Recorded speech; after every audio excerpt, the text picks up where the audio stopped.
Come on, you're going to be living longer. Good morning. I want to tell you a story about you, about how all of us are going to be living longer. Perhaps perilous, as we can see from some of us, but longer. Think of the recent miracle that has gone unstated in the headlines. We talk about great advances in technology. We talk about advances and perhaps bumps in the economy. We see fun things on TV, but something that kind of slipped right through that we hadn't paid attention to is a longevity miracle. Do you know over the last 100 years, life expectancy has gone from roughly 47 to well into the 70s to the point where the fastest growing part of the population today is 85 plus. Imagine that. You've now gained 30, 40 years of longer life, and you're just sitting there. And the challenge we've got now is, what are we going to be doing with those longer years?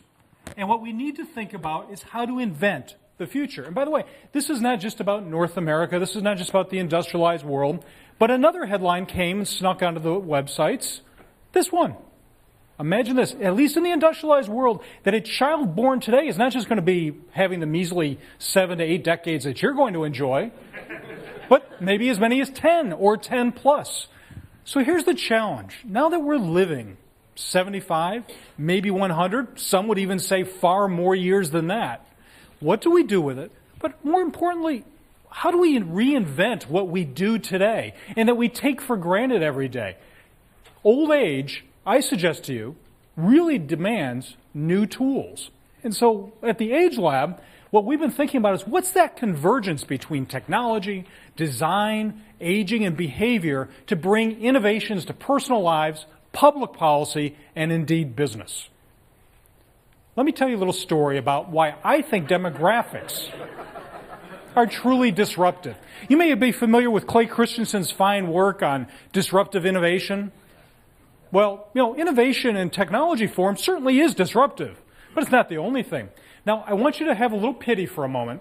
This story came out not too long ago in Fortune magazine reporting that the funeral home industry was lamenting, and I guess that's the best use of the word for them, that frankly, you're not dying fast enough.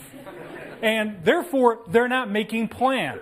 So as a result, can you imagine that the real disruptive we're looking out there now is a new disruptive demographic, if you will, that not only are we living longer, but something else is going on. All of us are expecting a little bit better tomorrow. Something maybe a little faster, or something that will keep me living not just longer, but a little bit better in my quality of life with things to do. In fact, the folks who are leading a lot of that look a lot like this. Now, I want everyone who is born between 1946 and 64 to please raise your hand. Yeah, these are the baby boomers. Now, I want you to look to your right and look to your left as you have your hands up. Keep your hands up. Do you see the people who don't have their hands up? The older folks would wish you'd stop whining, and the younger folks would wish you'd just go away. Now, these folks are now turning 65, one every 7 to 8 seconds. Keep that in mind. So we don't have much time here. We've got to hurry up and innovate to get ready for this group of folks.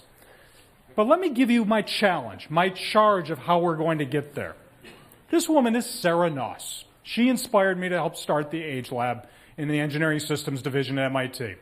Sarah, on her 119th birthday, was confronted by a journalist who I would say, the best word I could use, had a lot of chutzpah. He came up to this woman on her 119th birthday and said, "Why do you enjoy living so long?"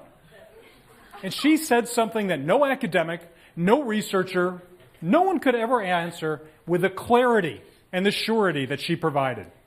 "I enjoy my longer life because I have my health and I can do things." Ladies and gentlemen, that is our challenge. Aging is not necessarily about disease and even managing disease. What our challenge is, and the challenge of my team, is to start to invent. What are the new things you're going to be doing? How will you be doing them? And is it just longer life, or is it simply going to feel that way? Well, old age deserves new tools. Let me introduce you to one of our new tools, and my good friend, Angelina Genis, as Agnes. Now, at MIT, we can't do anything without a good acronym. Agnes stands for Age, Gain, Now, Empathy, System. And so though she's not moving like it, we only have 15 minutes here. Our 20-something-year-old colleague here is dressed up in Agnes, which in a variety of ways makes you feel like you're in your late 70s. So if Agnes would come here, stand up straight, Agnes, well, as best as you can.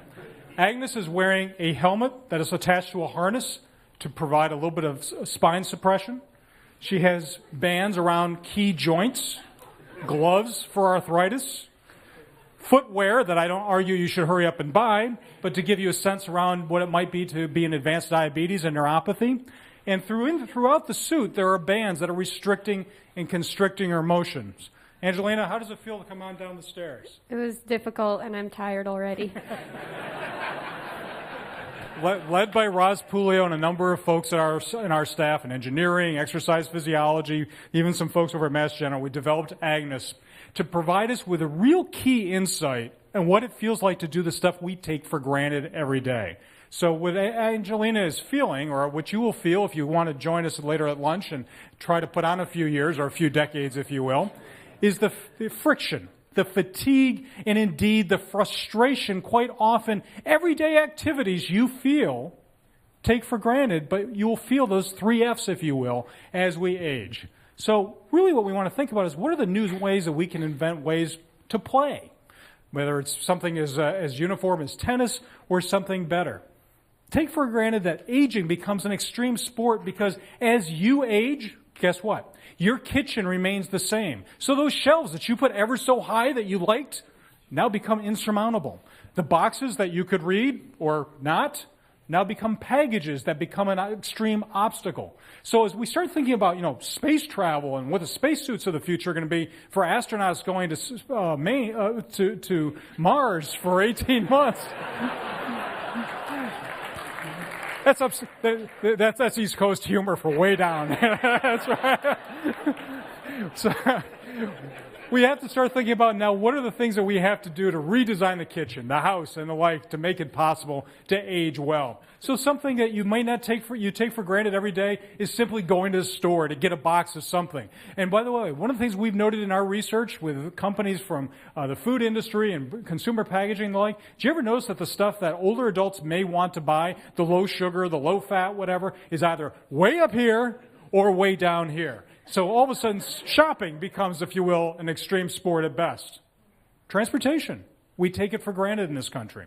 But, think about the following fact. 70% of Americans, by the way, over age 50, live where public transportation either does not serve or it's a very long walk. So getting on that bus is not just a matter of accessibility, it's how tired does it make you? So we're looking at ways of redesigning transit stops, redesigning bus stops, and frankly, even being able to read the signage that's out there and being able to navigate something that may be legally accessible, but sitting out in 98-degree blazing heat in August or a fair snowstorm in February. Driving continues to be a challenge over a lifetime. So we've used Agnes and also the idea of thinking about technology, about how do you drive safely for a lifetime? Because driving is no longer about simply getting from point A to B. It really is the glue, if you will, that holds life together. So the Aware car and Agnes are 2 tools that we've developed. Agnes to be able to get in and out of the vehicle, to be able to understand how to use different devices, how to use different interfaces in the car, to be able to flexibility to be able to get out. But I also want you to imagine now environments like a car, your workplace, your home, that are going to be able to detect how you feel. Are you stressed? Are you fatigued?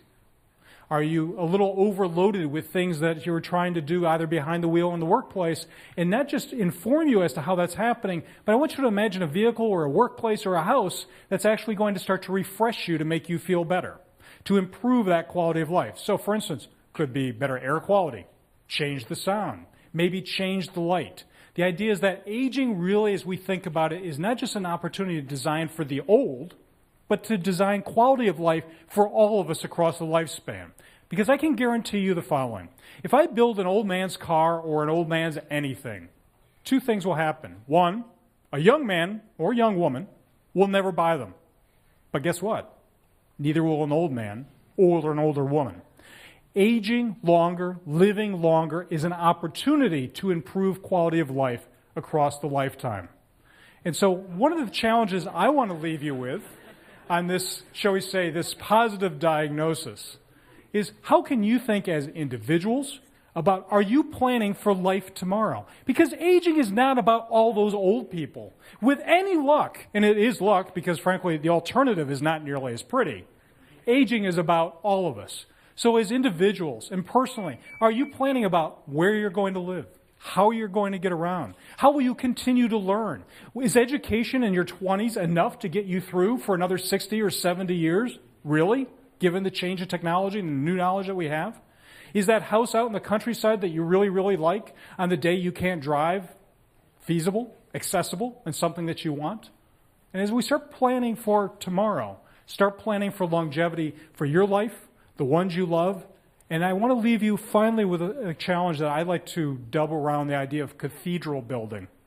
You know, in Europe, they built cathedrals for hundreds, if not thousands of people at a time when it was hard to find hundreds or thousands of people around. But they did it because there was a challenge in front of them. There was an architecture, there were technologies where the designers, the architects, the technologists, and truly the believers wanted to create something to see if they could. What was that vision of what was the best we could be? Ladies and gentlemen, I invite you, I challenge you to think creatively about design, technology, behavior, to invent with me a cathedral for what aging and life tomorrow will be. Not just making things accessible and usable so that they're age-friendly. That's old news. The new news is, I just gave you 40, 50, maybe even 60 decades more life. What are you going to do with it? Thank you very much.